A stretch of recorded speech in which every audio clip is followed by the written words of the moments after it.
Hello guys. तो आज हम पढ़ेंगे जो इंटरव्यू में हमसे पूछा जा सकता है सवाल, बेसिक इलेक्ट्रॉनिक्स का है वो सवाल, वो है ओम्स लॉ।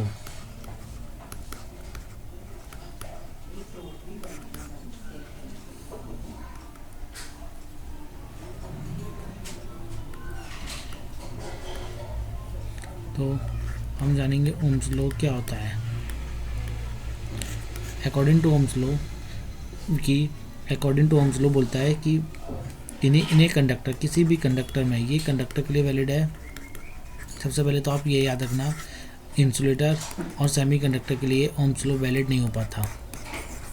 तो इन्हें कंडक्टर की V = IR का फॉलो करता है, लीनियर ग्राफ देता है। हमारा V इधर है, I इधर है, तो लीनियर ग्राफ VI = IR मिलेगा।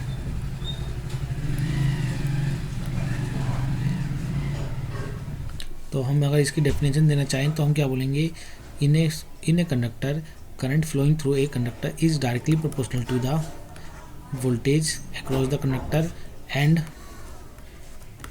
resistance inversely proportional to resistance। तो हम दिखाते ये हैं, बोलते समय ये बोलते हैं, और हम जब इसको कंबाइन करते हैं V = IR और I के हमारा प्रोपोर्शनलिटी कांस्टेंट हो जाता है, जिसकी वैल्यू हम K की 1 रखते हैं फॉर द कंडक्टर, और हमारा जब ये हटता है तो V = IR ऐसे आ जाता है। तो आई होप आपको ये समझ में आ जाएगा। अब हम बात करते हैं कि रेजिस्टेंस क्या होता है।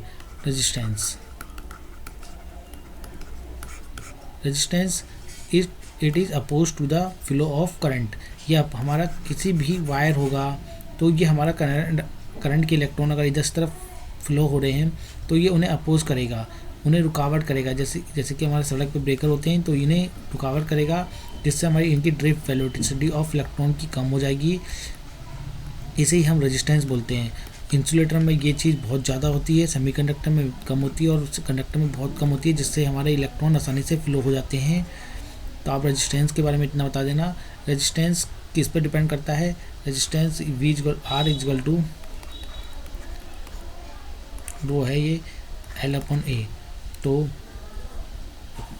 आप अगर बताना चाहो, resistance is directly proportional to the length of wire, length of conductor, और inversely proportional to cross section area of conductor. तो आप ये बता सकते हो रेजिस्टेंस के बारे में कि, और जब हम दोनों इसको कंबाइन करते हैं तो L/A, और जब L इन्वर्सली रहता है तो प्रोपोर्शनलिटी कांस्टेंट आता है, जिसे हम रेजिस्टिविटी कहते हैं। Resistivity of the material, of that material. तो ये सबकी मटेरियल की अलग अलग होती है रेजिस्टिविटी। तो रेजिस्टिविटी हमारे सब मटेरियल की अलग अलग होती है। आप इसको लिख कर सकते हो, फॉर्मूले को उल्टा कर दो, R इधर आ गया, A इधर आ गया और L। तो रेजिस्टिविटी, और हमारे रेजिस्टेंस का SI यूनिट क्या होती है? SI यूनिट होती है ओम, जिसे हम इससे दिखाते हैं। करंट बेसिकली होता क्या है, आपको करंट का भी फॉर्मूला बता दूं। Current is equal to electron flow at a per time, electron flow per time. तो इसे इलेक्ट्रॉन कहते हैं। और आप एक कैपेसिटेंस का भी कर लो, Q = CV होता है, वो मैं बताऊंगा। चार्ज का फॉर्म, ये चार्ज होता है, ये होता है कैपेसिटेंस, जिसकी हमारी ये यूनिट होती है फराड, और ये होता है वोल्टेज। मैं इसके ऊपर भी वीडियो लेके आऊँगा, आपको समझाऊंगा कि क्या होता है ये सब चीज़ें। Q = CV। आप बेसिकली सबसे पहले रेजिस्टेंस तो हमारा क्लियर हो गया।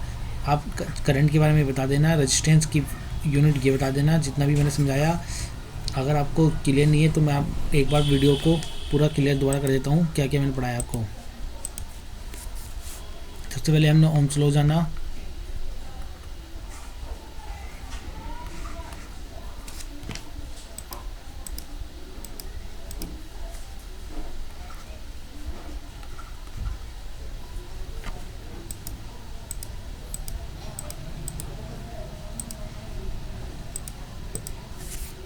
सबसे पहले हमने ओम्स लॉ जाना।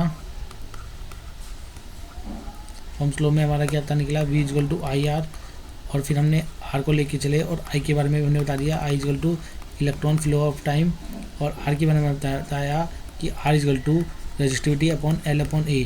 तो आर किसी कंडक्टर का हो, किसी भी कंडक्टर, किसी भी इंसुलेटर और सेमीकंडक्टर डिवाइस का होता है।